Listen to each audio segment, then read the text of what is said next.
Thank you for coming to watch Dr. Smith's video today. We encourage you to hit the subscribe button and the alert button. That way you can get notifications when he uploads a new video. Thank you for coming today. So we hope you take the time to hear and think about it.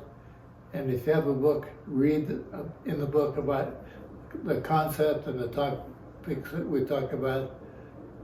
They have a lasting effect. The intent is not necessarily to treat pain, but to make permanent, long-term correction with your whole family and your friends. Thank you. Make sure you subscribe and hit the alert button. Have a good day. Have a good day. All tissue does not have equal importance to the body.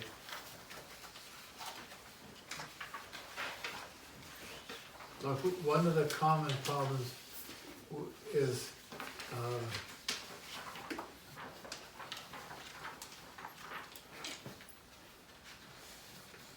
with men.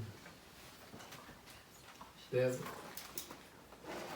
ED, and it's because they're sick.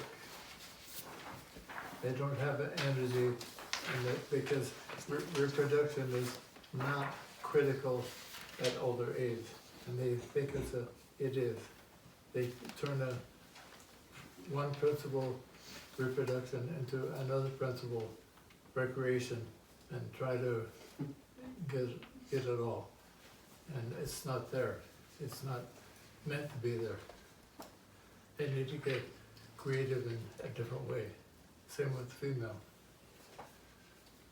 Okay, enjoy. There's a topographical error in here. It's called next instead of last. The next 20 years, not the last 20 years. Yes. I like that better. It said next on last on here, and I wrote to my typist and put next, and she said, "Oh, he made a mistake." She did say that, yes. She did. So you change it. Okay, true or false? Medically, over 60 is considered old. True. True. However, my definition of old is your age plus 10. Oh, then I'm really old. I'm older than you. Sorry. I'm 74. So, You're what? 74. so age is 84. Old. Old is 84. Old, Yeah. yeah, old is 80. Your age plus 10. Oh. Did you get that? Mm-hmm. Your age plus 10. Yeah. Next I'm year, not old yet. next year will be different. I took a picture of it and I'll send it to So you. when people ask you, are you old yet? You say, no, I'm 10 years away. Well, it's amazing that people think it's old these days. It's not. And they blame everything on being old. Yeah. But you can also get away with a lot of stuff too. That's true.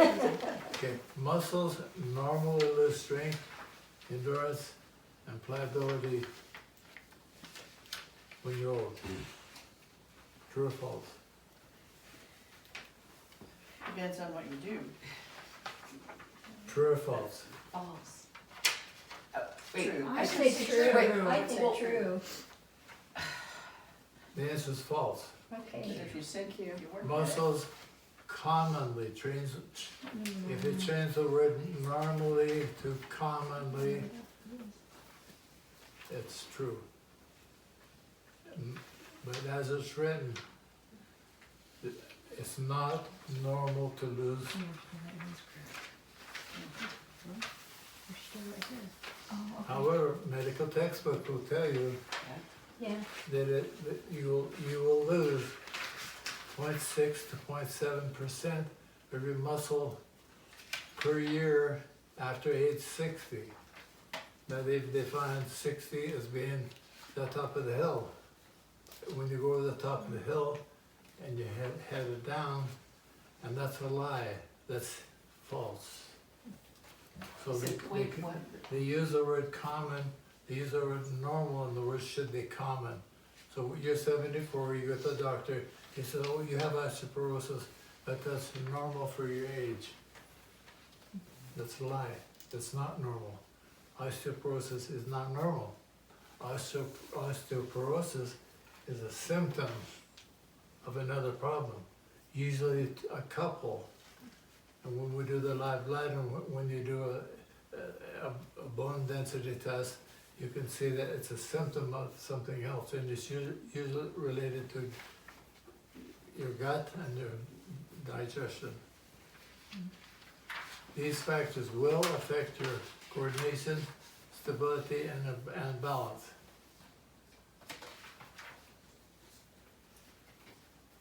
Will or can? Change, the bad word is will.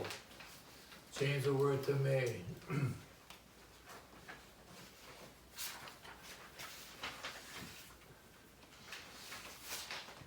Now, we talk about, when we talk about the whole body vibration, the real value of the whole body vibration is multiple. But one of the main ones is it helps create mobility. And then it helps create balance. Then it helps create alignment in that order. And when you get motion, mobility, and balance, you get alignment. When you get alignment, you get better health. So when you stand on the twos on any at all, even for 1 minute, you have better overall function with all of those. Now, you can't get strong if you're bent. Your body won't let you get buff if you're wobble. The body, because if you wobble and you get buff, you wear out sooner. So a lot of your friends who are walking, going to the gym, doing exercise, the wobble, they're getting sicker faster than if they stayed home, because they're crooked. They can't get strong. They're wasting energy. It doesn't make sense. Many times people do themselves a great disservice by exercise. Why? Because they wobble. They're not balanced. They're not coordinated. How do you tell if you are or if you're not? It's simple. You have somebody take a picture of you walking from the back, and you watch your arms, you watch your head, you watch the knees, the hips, the feet, and see. And if you wobble, you should not be doing that. You should be focused on getting back to alignment, symmetry. Number 2, choose. A principal component of successful healthy aging is A, the absence of disease or disease-related disabilities. Yes. Maintenance of high mental or physical function? Yes. Now, I had to smile when I wrote that word maintenance, because a lot of people don't have high mental or high physical function. They have less than. So it should be acquisition of higher mental, physical motion. And how do you do that? You do it, how do you maintain high mental capacity and high physical function? You maintain it or regain it by doing it. You get it by doing it. You can't learn about it and expect to have it. You have to physically do more of what you do. Again, back to exercise. Some people go to the gym and they lift weights, or they get on the treadmill for 45 minutes. And I ask the question, why? Well, I want to be strong. Why? Well, so I can go back to the gym and lift the weights again. Why? Well, I just want to lift weights. What about your kidneys? What about your gut? What about your heart? Yeah, you spent your energy down there. Now you don't have any left to fix the important parts. They don't know that. Continued engagement with routine activities of life. That's one of them. So, what are the activities of life that you want to do? Get out of bed in the morning. What? Get out of bed in the morning. Get out of bed. So to be really good at getting out of bed, have a couple of naps and practice getting out of bed a few times a day. You want to go to hikes and get in the pool. That's what you want to do. Okay, do it more often.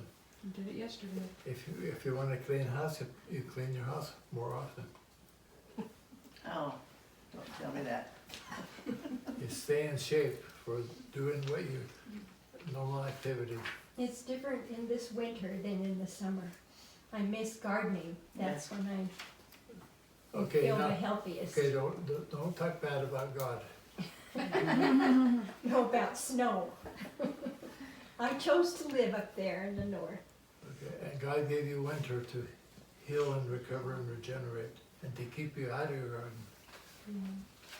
And also to allow the ground to heal and recover and Yeah, regenerate so you get better. It's part of that order we were talking about. It's part of the cycle, the normal cycles. So you need a winter hobby. Yes, Yeah, yeah. I have 'em. Shoveling snow. Yeah, Do everything that you put off because you're outside gardening. I have been. I have been. number 3, attitudes toward aging can affect your health, your brain as you age. True. True or false? Now that sword swings both ways. Mhm. Oh, I'm old.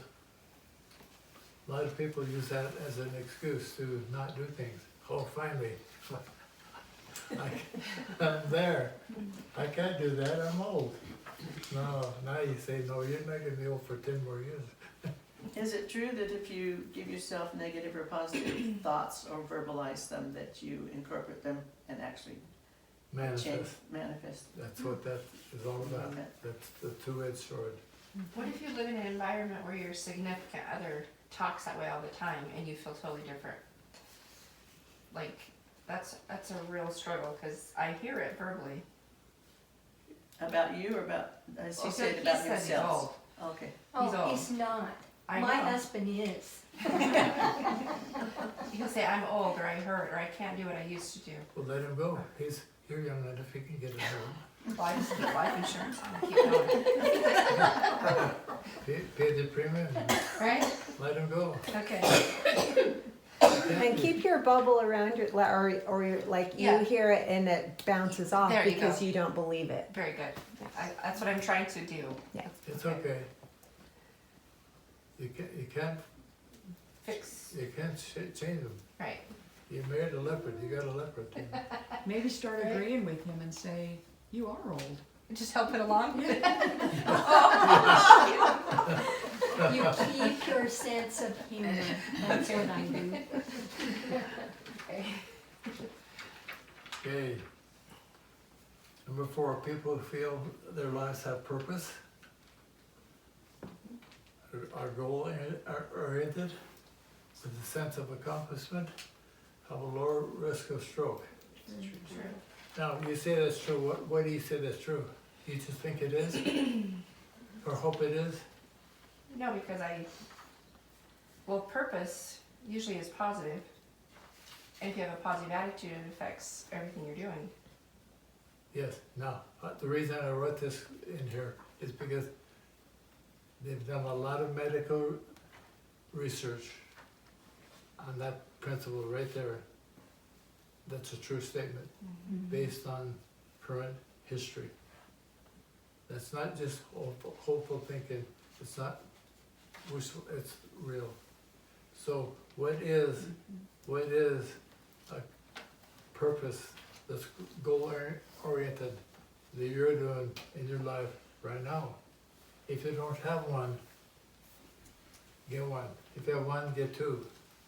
If you have two, get three.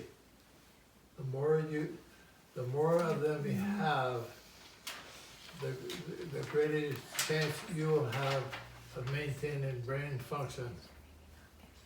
But doctor, haven't you in the past said Pardon? that, haven't you in the past said, don't have more than 3 or 4, because then you are like, you've spread your focus too much, or you've, I didn't say that. oh, okay. But what I did say was if you're trying to fix a weakness, and have many weaknesses, pick the one that is easiest to fix first. Don't go for the big fix, because if you go for the little fix and you fix those small problems, back to the stress release worksheet. On the stress release worksheet, we listed the things you were doing that were subtracting life, health, and energy from you. I told you to pick one of them and move it to the other side and focus on that. Then when you get that totally mastered, you go back and you pick another one until you get it totally mastered. And as you do, you get stronger and stronger and stronger. And what happens on that other side, some of those things that you put on the side that were weaknesses automatically correct. And that's a divine gift to you from God. You forget about them, they go away. So some of the things you don't like about your life and about your environment won't bother you anymore. So here with this question, it's talking about having a sense of purpose and goal-oriented and sense of accomplishment. And it's okay to have and encouraged to have multiple interests and multiple hobbies. It goes back to what we were talking about with you with gardening. That's one of them. But right now you can't fulfill it. So wouldn't you love to have another one or two? Like maybe you're mastering sourdough during the wintertime, or maybe you're learning how to crochet during, like, have other things that fill other times or I'm growing plants inside. yeah. For your garden. Yes. Yeah. Now again, give some thought to the value of the project. For example, I saw a fellow a few minutes ago he's now again, back into name extraction. Okay, now that is a very valuable project. It's more valuable than, see, I have another patient who's a very good person. He makes things out of leather for his friends. Now, they're probably both just as happy, but one has a lot more emotional and spiritual benefit than the other. It's like food. It's not of equal value. It's like sleep time. If you go to bed at 12 and get up at 9, or you go to bed at 9 and get up at 6, it's the same number of hours, but it's not the same value. Value differs earlier time. Same with projects. So give a thought to the value of the project that you are doing. I have a question. A lot of women that I've talked to are so, I guess, down or downtrodden or whatever, that they have no purpose. They can't think of joy. They don't really experience joy. And they don't have any goals because of the feeling of what, I don't know how to describe it, but they just don't, there's no feeling.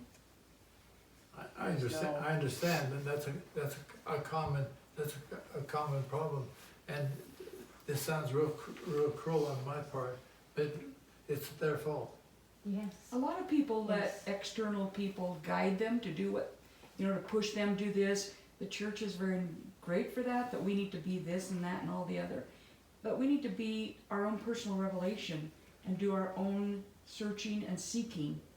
And when we give people power to do that for us, we lose that power, and we don't have the mindset to do when we don't have that. Am I making sense? When we don't have that power to push us, we got to have it ourselves. Well, a lot of these people that I've talked to have spousal Have what? spouse problems. Their spouses are either down on, negative attitude towards them, or they're disparaging or whatever, they just feel like they're being put down, and so now that they're down in the hole, they don't care anymore. Okay, So if you wanna save your marriage, do you stand up and say, I'll smack you, say that again? no, they're like Deborah recommended. You make a determination that you're not gonna be negatively influenced by anybody. I say be like a duck, you know, it's raining, Water off a duck. it's raining, Yeah. sweet. You call me a lazy scumbag. The good news is, I have no respect for your opinion. So it doesn't bother me any. Okay, So these people are young, I mean, they've got 40 years of life left. each, David McKay said, each person is the architect of their own fate. And you're unfortunate if you do try to build yourself without the inspiration of God. Be internal instead of external. I've made this statement before, I think I get it from the Book of Mormon. Depression is caused by sin, and they have probably a need to repent and get, sing the song again. I'm a child of God, and believe the song. But it sounds to me also like it sounds like you know like a specific group of them, or you've noticed a trend. A lot of what I'm picking up is that the mental, emotional, spiritual portion of their triangle, that part of their bucket is empty, and they need rebuilding both internally but also maybe externally from someone good like you who can help them see their value. Like they need some mindfulness and self-worth. But that's like 10% of Focus. their life, the other 90% is under the influence of others that may cause them to be down or feel No, they worthless. allow it to cause them to Yeah, be down. okay. And if they somebody's- solidify that, if they are able to solidify their mental, emotional portion of themselves, then it becomes irrelevant, even though it's happening around them. It doesn't affect them like it did when that area was weak. So they're shutting themselves off, but in that respect, they're closing off their spouse and having less feelings towards them. And it's And they're losing, downhill. they're losing They're losing a source of power that's available to them, and they choose not to accept it. The attitude I recommend is, what you think about me is none of my business. And it doesn't make any difference what you think of me. It's what I think of me that's important. Period. Period. Okay. And I am a child of God, and He has given me divine gifts. We went over this a few weeks ago, of all the divine gifts that God has given to each of us. And I had a lady yesterday say, God don't make no junk. So you have to protect who you are. Number 5, 75% of all deaths among persons over 65 are caused by chronic conditions such as heart disease, cancer, stroke, diabetes, Alzheimer's disease. That's quite in the book I call the deep hole principle.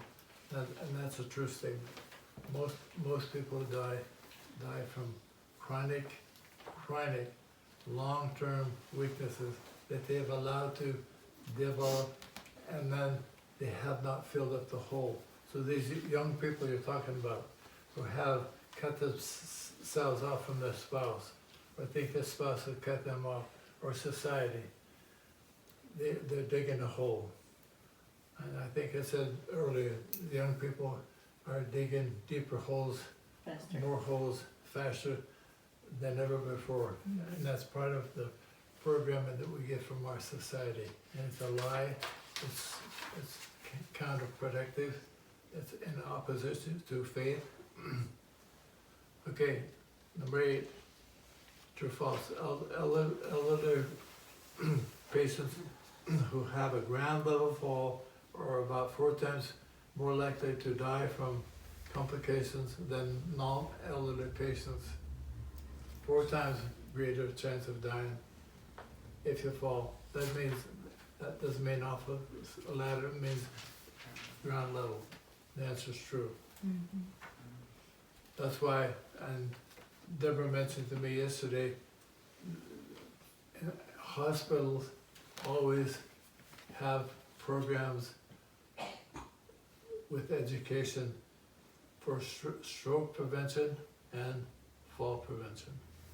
There's a lot of time and a lot of personnel that's spent teaching each other internally to prevent it in the hospital, because both strokes and falls. Well, they have fit and fall classes for people that do, I don't know if you've ever attended one before, but they walk and do just ordinary things that are actually teaching them how to take care of themselves physically. Yeah. And so they're trying to prevent a fall rather than patch it up after it's happened. Yeah. And there are a lot of accidents that could be prevented by making simple changes around the home. I'll give you a couple of examples. I'm one of them. When I fell and broke my hip, that was a ground level fall. It was in the night. I was in a total dark. I didn't quite know where things were, but I thought I did. I leaned to put my hand on the bed. The bed was over here, not here. I fell and broke my hip. That could have been totally prevented if I would have had a $3 nightlight. Yep. True. Now, during my recovery process, we put a bar in the shower. So when I get in and out of the shower, I have 2 bars, one on both sides. I put one on my steps going down into the garage. So when we go into or out of the garage up 3 steps, we have something to hang on to. Now, those are all fall prevention devices. They're simple, they're easy, and they would prevent that kind of thing happening to your home. We remodeled our bathroom. Oh man, this has been a long time ago since I had kids at home. And my husband put a bar on the east end of the tub and on the north end. I said, oh, what are you putting those on for? Now you know. You just wait. You don't need those. Yeah. He did you a favor. Yes, we did. Part of the reason I market the T-zones is because I went to a seminar in Florida, and part of the thrust was Medicare people talking about fall prevention, and they gave all kinds of numbers on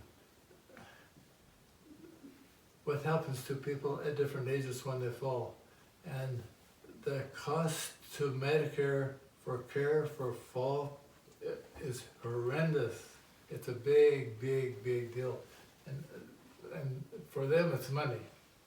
Now, for you and I, it's pain and suffering. I fell last September. It's been more than a year. I still have some pain from that fall. It's mostly better, but not totally better. It takes a lot out of you. Okay, number 7. Falls are the leading cause of fatal and non-fatal injuries for older Americans. That's a true statement. Number 8, which is the most common age for death in the United States? Somebody want to guess? Right now, it's 50 to 75. You want to guess again? D. What? D. D. D is the answer. Now that's the good news. All those of you who have lived this long, I would say 75, 85. Starting at 75. Throw rugs. Get rid of throw rugs. you've You tried can triple. it, huh? Yeah. That's a good suggestion. Number 8, emotional challenge like depression, anxiety, are a leading cause of poor sleep. True. Well, and stress, quote, stress. That goes with What about anxiety. fatigue? Fatigue can be one of them, yes. Yeah, you're too tired to sleep. Too tired to sleep. That sounds funny, but it's a very, very common ailment. Mhm. So, what do you do about it? Take it out. Practice. What? Practice. Practice, practice, practice, practice. Probably 1/3 of the people that come and see me have a problem with sleep. They don't get enough. They don't get good quality. They don't do it at the right hours. And what I've recommended very often, I'll recommend it to you today. If your health is down about 50% or lower with your well-being, then think of the number 63. 63 would be the total number of hours of sleep or rest per week.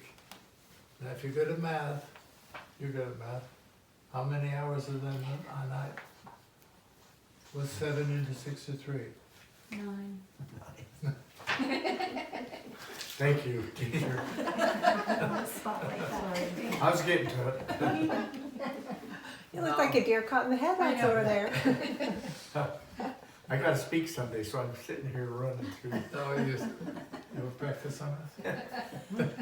So, most people don't spend 9 hours in bed at night. So how do you get the other hour or two that you need? And nap. And now, yes. My dad used to say, you know, he'd sleep at the table like this, you know, or at the couch reading the newspaper, but he would not allow himself to lay down because somewhere along the line in his life, sleeping during the day was laziness. And I could never get that out of his mind. And I think I inherited some of it, but I'm smarter than that now. I'm glad I had a different dad. My dad would say, when we're hauling hay and everybody's tired, we had lunch, he said, okay, you have 20 minutes, everybody on the floor. We'd lay down, sound asleep. 20 minutes, time to go, boys. We get up and go. Every day a nap. That's what my dad did. He was a dairy farmer. I mean, up at 4 in the morning, you know, Yeah. cut hay and milk cows. And Yeah. So I would always see him laying on the front room floor like this, at least 15 or 20 minutes every day. That adds life. We earned naps. We earned it. Yeah. That's one of the advantages of getting up early. You can get out of bed and say, oh man, I'll be ready for my nap. Okay, number 10. Approximately 30% of people age 65 or older report having fallen at least one time in the last year. That's True. Number 11. Both lack of protein in the diet and poor gut health are primary contributors to rapid aging. Yes. Sure. True. Deborah, would you like to comment on that? On the lack of protein and the poor gut health? Yep. Sure. Let me step on my soapbox. So the protein are the building blocks for the tissues in your body. So if you don't have the protein that you need, your body literally can't build what it needs in order to keep you healthy. That being said, you don't want to eat it all in one sitting, right? Because then it's overload. Your body can't handle all of it in one sitting. So ideally you spread at least 20 grams of protein per meal throughout your day. And then, a snack here or there. What's a good average for how many grams per day for protein? So some of it depends on your body size. A larger man needs more, but ideally you want to have between 0.6 and 0.8 grams per pound of body weight. So for most people, that comes down to between 60 and 80 grams. So if you average 20 grams of protein per meal, you'll get the 60. In that bottle that I just picked up, when I said how many grams are in there, there's 20 grams of protein per scoop. So if you're putting that with something else like the cereal that already has a little bit of protein, and you're adding in yogurt that has a little protein, you don't need to use the whole scoop, but you'll still end up with about 20 grams. And then for the gut health and the microbiome that's in the gut is literally directly running your brain. So it's directly related to Alzheimer's, dementia, brain fog, all of the brain function. So the healthier your gut is, the healthier your brain is.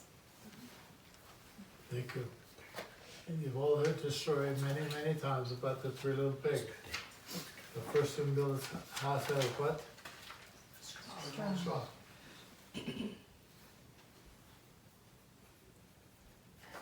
If you don't get protein, you're building your body out of straw.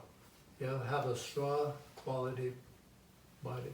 Now, when we do the body composition test, that's where we measure your body's makeup. The three big things we look for are, number one, total percent of water in the body. That's number one. And if you go to the textbooks, it will say to you that the body is made up of about 65 to 75% water. That's a lot of water, percentage-wise. We then look at the fat. You have to have fat inside the body to protect the organs. I know some of you buy things online and you get stuff that has little bubbles around to protect from breaking. Your organs have fat around them to protect them. If you eat excessive calories in the form of carbohydrates and you don't burn them for energy, for fuel, your body will convert them into fat for storage for later on. And if you have more than, I'm giving you broad round numbers, if you have more than 30% fat in the body, you're considered obese for a woman. And that's very common. Now, the third thing we look for is lean muscle mass. Lean muscle mass is made up of protein and water, mostly. There's some minerals, but the majority. Now, here's a problem. A lot of people, male and female, have extra fat because of insufficient water. When the body is low on water and needs fuel, it burns muscle because it can't get the fat. Just like with a campfire. If I go out and build a campfire and have no oxygen, the fire won't burn. If you have low water, you can't burn the fat. Water is very, very important. And one of the things you can do to help maintain more water in the body is to add functionally real salt, the mineral salt that we talk about a lot.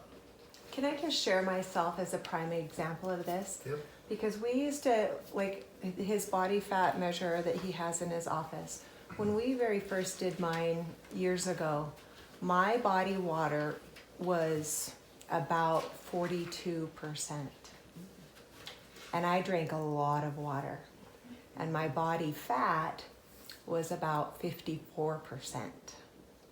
Okay? She floated really good. I did. No Swimming, I could swim forever because I just could hang out on the water. Yeah. And at the same time, I would go to the gym twice a day and work out really hard. And you would never have known it because the things inside my body weren't working right. It wasn't getting the water. It wasn't like it just wasn't working right. And one of the things that made one of the biggest initial shifts for me is when I finally did what he had been telling me for a good 3 or 4 years to do, and start drinking salt water. And when I finally found my ratio for the salt water, I drink it, I still to this day, I drink it every day, therapeutically, for a reason. And it keeps, now it's different. My body fat is down in the low 20s. My body water is up in the 60s. Like, it flipped the whole thing. And my lean muscle is right where it should be. And that, I'm convinced, is one of the biggest reasons. And that's one of the reasons why, if any of you got any kind of an accident, and go to the ER, what's one of the first things they do for you? Saline. Saline. Why? Because they know that most people in the street are dehydrated. Common. That's But what they isn't do that at also for the blood, the balances has, How much salt? It's for the water mostly. You have to find your ratio. Mostly water. So for me, I use more than most people, but I put a half a teaspoon and 8 ounces of water, and it tastes amazing to me. Most people don't need that much. You would start with 1/4 of a teaspoon of real salt, Redmond real salt. That's what I use. And I use You lemons. have to start somewhere and taste it. You will know when you taste it. It will either taste too strong or too weak. He let me taste some of his, and it tasted terrible because it was too weak. And when I figured out, oh, I need more than that, and hit that sweet spot, it tastes perfect. I took it to Heisey yesterday, and I guzzled it. My body needed that. Yeah. So when people ask me how much salt do you put in the water, my answer is according to taste. Your body will tell you if you have too much or too little. So you modify the amount of water, you modify the amount of salt. It needs to taste good. That's salt water, right? Yes. Yes. Yeah. She's doing good. Good job. Number 12, nutritional supportive supplementation. That's what this stuff is. By the way, digestion was the first product that this company made. That's why it's called number 1. Because they felt, as a company, that people had more food than the stomach somebody can handle. They needed help with enzymes. That's a major problem. They then come out with number 2, whole food, vitamin mineral complex.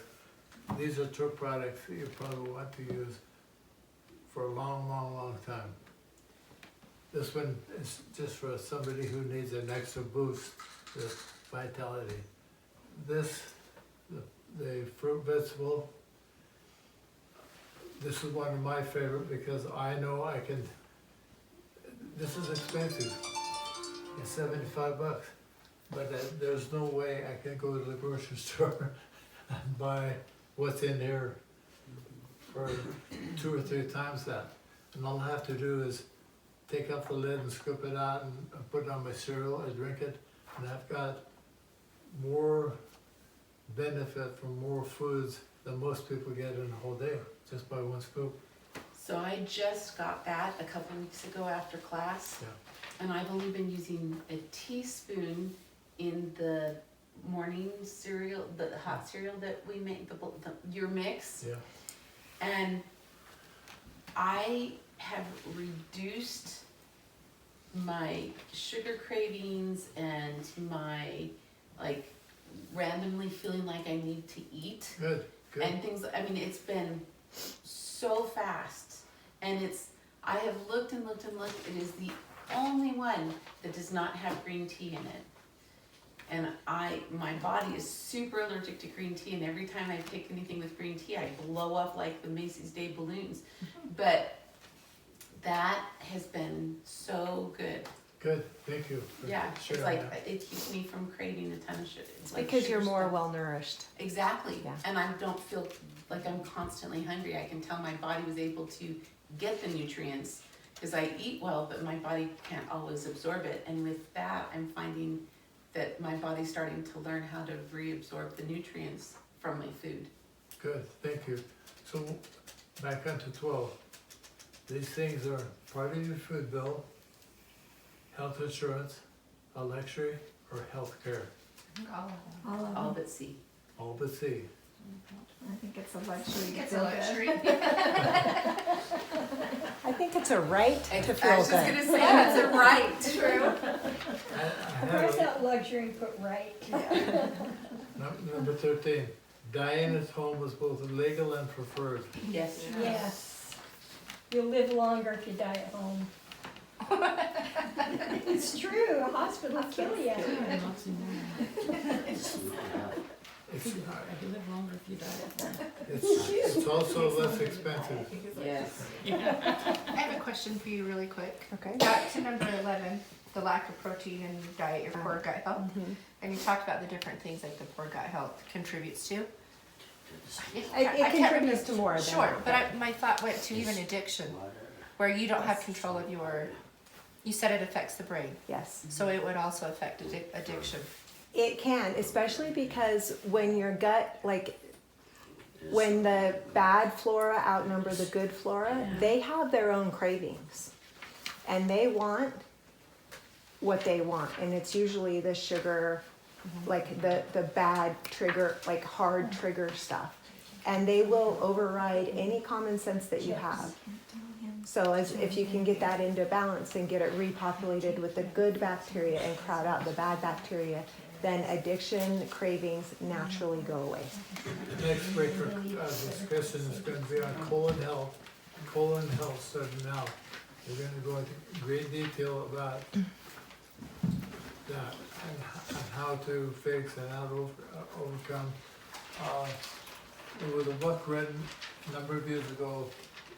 The title of it was Death Begins in the Colon. And the whole concept is about what we're going to talk about next week. And you'll learn some things that will change your life.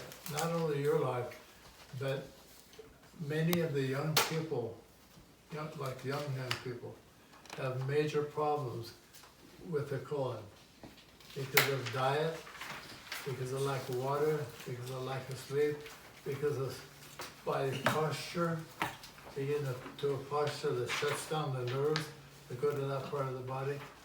We'll talk about those things. Now, when Deborah, are we still recording? Yeah. When Deborah was growing up, sometimes our kids, we had 8 of them, and they would say, "Mom, I don't feel good, I don't wanna go to school today." And she would just say, point to the end of a bag and point to the bathroom and say, "Go, go." So they go down and do, clean out the colon and come back and say, "Mom, would you give me a ride to school?" They feel much better. Was that a true statement? Unless you were faking and then it was like, no, never mind, just take me to school. That's the boys. Yeah. I have a son that always, when he's watching television or anything and he sees people that are upset or sad, he always says, they need to go have a good BM. Yep.